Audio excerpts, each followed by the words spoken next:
Hey everybody. I started doing the RV Newb stuff, when I was getting the RV ready to live in, and as I moved in, and I was like kind of sharing the process of what I was learning and the things that I found challenging, or different, or that I thought might be interesting, or whatever. And then I just stopped. I actually still have footage that I took, uh, with the intent of like editing and putting it together into a video, and I just haven't done it. Um, I think I last posted in January, and but those were like everything I posted was like a month or two after it happened, because I just sort of spaced everything out. Um, anyway, in November, I got sick. I got really sick, and it became pretty quickly apparent by the end of December that I couldn't stay in the RV. I was having like these GI issues and heart issues, and I was so unwell that I couldn't take care of the environment that I lived in. The RV, I kind of had adapted. I started to enjoy the space. I was, starting to craft again and make jewelry, and got like used to the little extra steps, like having to take my pee out, and, worrying about electricity usage and stuff like that. Um, but once I became that unwell, those things were too much. I mean, it's months later. It's August now, and I'm not really any better. And it's all I can do to just take care of myself. I took a shower today, and so I had to move out. I also had developed a cough, um, which I don't know if it was the RV or the environment, because I was in the middle of a field, and when you go outside, all of the wood, the trees and stuff were covered with like mold, just because it's been raining so much. And mold is like my kryptonite, and I did have 2 HEPA filters running in there, but the cough just, it was bad. It took 2 months or so after I moved out to really start to get better, and then it was still there for a little bit longer. So it just, yeah, it didn't work. And I wanted to edit the footage and share that stuff, because it's all stuff I did, but I've been having a lot of complicated feelings around the RV stuff, because it was a failure. I'm not an RV noob anymore, just an RV failure. And it's been hard emotionally to have invested so much time, so much energy and money that I really couldn't even have afforded to spend in the first place. But I really thought that this was a viable option for my future, to give myself some security. Like, yeah, it's an alternative lifestyle, and there were going to be like snags and complications and a little more work here and there, but it just seemed like the best opportunity I had to find some stability in my life. And I haven't had a lot of stability in my life, so even if I had a home that I was going to roll around to different places, at least that would be mine. And it didn't work out, and it was like I didn't even really get a chance to really process what had happened with my housing before it was falling apart again. And it's like, it was like so much like drama and hurt feelings around the way that I was unhoused. And honestly, since then, I've just been getting like really angry at that person, because like all of these hardships are connected to that and to the way that they treated me and the fact that they didn't respect me enough to communicate with me in a direct way that could have avoided all of this from happening. You know, like literally, if she had been like, you know, I'm not really comfortable with you moving into my house. I know that I offered it, but I think I need more money, or I'm just not comfortable with it. What, you know, here are my concerns. I would have been thrown off, you know, because we had talked about it for 3 years. So it would have surprised me, but I wouldn't have been mad. I would have understood. I very much enjoy communicating. So I wouldn't have taken it personally. I would have been like, no, let's lean into this and talk about this, because I would absolutely have wanted her to be comfortable, you know. And if she wasn't going to be comfortable, then I don't want to live there. I wouldn't want to be in that situation, because I know that it would be bad for everybody. It would ruin the friendship. And unfortunately, she didn't give me that choice. And I trusted her. I didn't see warning signs. You know, some of the stuff that she did that maybe was a warning sign just seemed like her kind of standard quirks.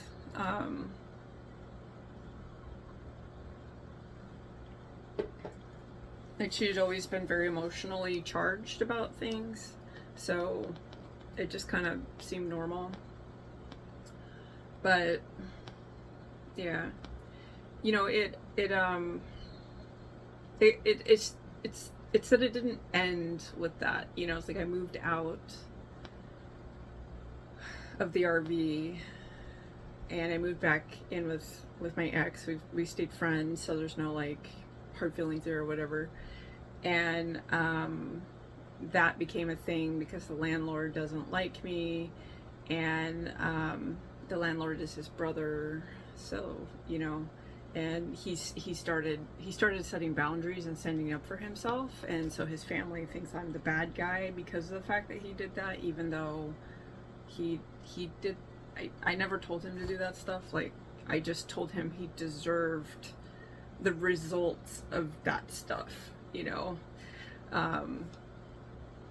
But yeah, so he basically wouldn't let me move back in, and he made me fill out an application, even though he knew he wasn't going to let me move in. Like, it was obvious, but I was like, well, let's fill it out and see what happens. And then he just went, you know, the information on this was very concerning because I put that I get disability, and you know, he's not comfortable renting to me because of that, even though he was renting to me before and my income also came from disability then. It's just he didn't make us do applications that first time. So yeah, so we ended up having to find another place, which was like a whole other expense and a whole lot of work, and finding like housing was like a whole thing.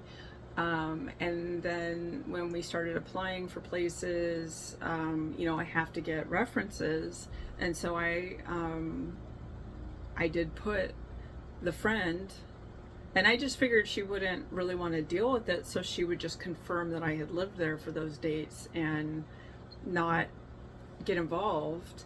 But instead she told him that I didn't pay rent and that I damaged the place, both of which are not true. And I got letters from attorneys stating that, and but it ended up blocking our housing options almost completely. There was only one place available to us after that, and so that's where we're at now. And it's not like I was trying to get into a house. It would actually technically be a smaller floor plan than where we're at now, but no shared walls. So now we're, you know, in a place with shared walls and cockroaches, and the neighbor moved out, was evicted, but he was like smoking indoors. It's not allowed here, so that was like impacting my health at first. But you know, it's a safe space, and yeah, it's, you know, it's not financially stable for me. Like, it's cost more than I can afford. So I'm back to leaning on my savings to pay for stuff. You know, the idea with the RV was that I put some of my savings into the RV, and then I don't have to spend it anymore, and eventually I end up ahead because I'm no longer, I don't have those expenses anymore. But instead I spent all that money on the RV, I spent all that money on the repairs in the RV, and now I'm paying rent. And I have to turn around and sell the RV, and it will be at a loss. There is no way I can sell the RV for enough to get back what I put into repairs, because I had to pay somebody to do the work, and that was really expensive. You know, like I have a pretty sizable loan, consolidation loan that I have to pay off. That is all the that is from all the repairs. And sorry, I keep getting notifications. It's distracting. So yeah, so that's gonna be a loss, and yeah, I'll get something back, but it won't be, you know, I'll probably have lost 2 or 3 years of survival money after all said and done because of it, you know. And I'm just gonna keep working towards financial stability. Right now I'm really close. I just need to, like, you know, like get my shop up and going, and maybe grow my Patreon. I just haven't really been well enough. It's been really hard to like do the things that I normally do to help me, you know, try to bridge that gap. So hopefully that will, you know, hopefully my health will get better soon. We're still trying to figure out what's going on. You know, some of my tests are abnormal, and the doctors are kind of like, it's not that abnormal. One of the things that was really off was my thyroid, but it was like a thyroid infection, so there's no treatment for that. You just suffer with it until it gets better. So I'm kind of at the tail end, or maybe the middle. It depends on that. And then still trying to figure out the GI stuff. It could be my gallbladder. It might not be my gallbladder. So we're doing more tests to look into that, because I don't want surgery. And yeah, so to focus on the RV, one of the issues the RV had that I knew about when I got it was there had been some water damage underneath the bedroom slide out, and it ended up that the leak was quite severe.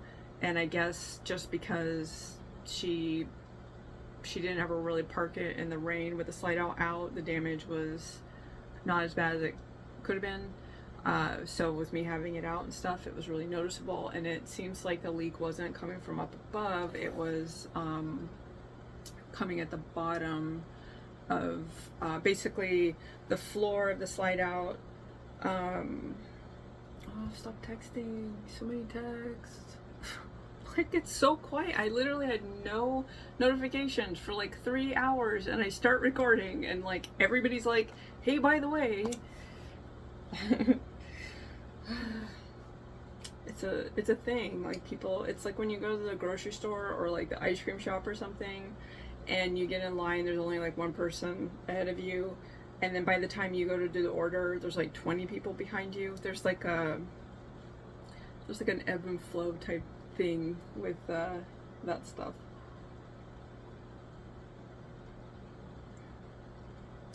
So the bottom of the slide out, it's got like these like L brackets, the really long ones that hold the flooring in, and it seems like that's where the leak was coming from.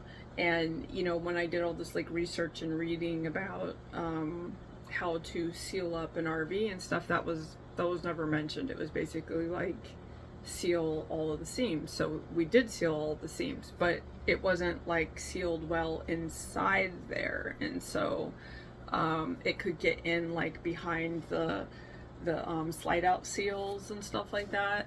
And yeah, so the damage was really, really bad.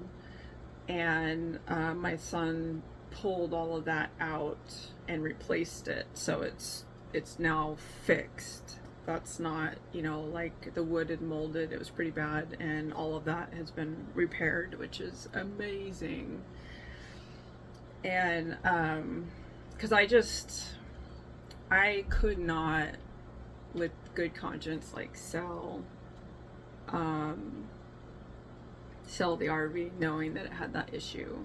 I mean, I don't want to sell it that way and take the loss either, but I don't want to sell like a moldy thing to somebody. That feels awful, you know. So I'm really happy to have that repaired and not be worried about that, and know that the work was done well. So I just need to, I gotta finish taking the skirting off that I installed. That took me like days. And then I have a couple things left in the RV that I need to remove, and then just kind of clean it. It looks so beaten up because I was gonna fix it up. So I had started pulling things out, and you know, like I had pulled the wood, whatever thingies that were around. I can't remember what those words are, what the words for those are. So it just, yeah, it looks kind of trashed, but I feel like if somebody is looking for a space that they want to make their own, then they will see the potential that I already basically started some of the work, and removing those was a total pain in the ass. So I will save them a little bit of time. And you know, if somebody is looking for a place and they want to live in it and they weren't really planning on doing the fixing up, I did cut out like the insulation stuff for the windows, so there's, you know, they're still functional, there's still privacy and stuff, and they can always like paint it or something. But it just, especially because like the hole, like the nail holes or screw holes, I patched them so you can see the caulking against the wallpaper. And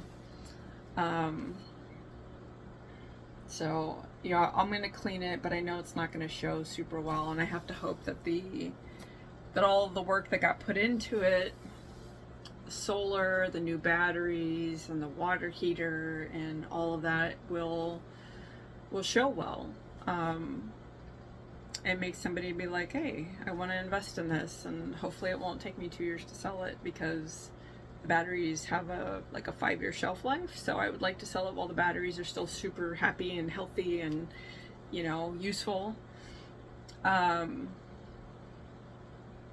Yeah, so the RV is there and I am here. A bunch of my plants are still there. It's just I need to go back and get it ready and take some pictures and list it, and yeah, I'm hoping to do that in the next few weeks. I've just been so tired that it's a lot, but I'm gonna do it, and I'll take some video while I'm doing it, because it's part of the experience as well. And just kind of share that process, I guess. I mean, I feel like for me it's gonna be more like, not, it's for me, it's because I have like really strong, complicated emotions around the entire thing, and I feel a great amount of shame that it turned out the way that it did. And obviously, if I had known any of the things that I now know, like if I had known that the inspection I got was not good, that guy had no fucking idea what he was doing, I would have made a different decision, right? If I had known that I was going to get sick the way that I did, with the thyroid infection and all the GI stuff, you know, I don't know if that would have changed my mind on buying the RV initially, because I'm stubborn and I try to push through things. But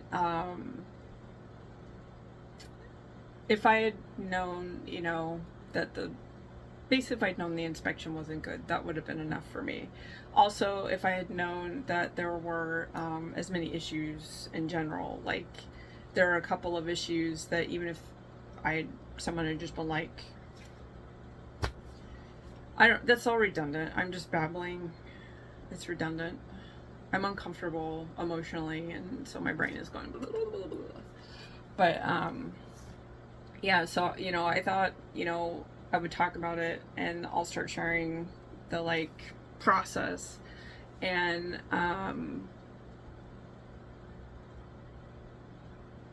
let that be part of the like processing closure part of that experience. I need to do something to help me stop beating myself up so much about it, because, you know, I think it's not even that the housing part failed. It's not even how much money I put into it. It's that so many people helped me. You know, like I did the GoFundMe. I actually like had a successful GoFundMe where I raised the money to replace the suspension. It's like $8,000, you know, and I had people sending me like stuff for the RV, and that means so much to me, and I feel like I let everybody down, you know, that my failure negatively impacts them, and that bothers me. And I know like most people are not going to feel that way. They're just going to feel frustrated that things didn't work out for me, and they're not going to judge me for something that was out of my control. But that's part of my damage programming, is that I have this like anxiety around people when they help me or do nice things for me, that I expect them to resent me and judge me for it. So yeah, and the only way that I know how to combat that is to just talk about it and to share and to continue to like be open about what I'm going through, to help me process it, you know, because if I avoid it, if I hide, then all the spoopy things in my brain get louder and get to take over. And whereas if I'm out here in the open, it allows me to have experiences that contradict the spoopy, right? So yeah. Anyway,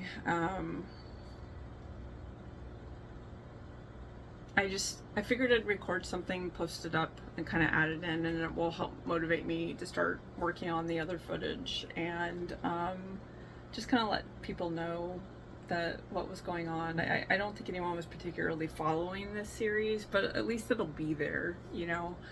And yeah,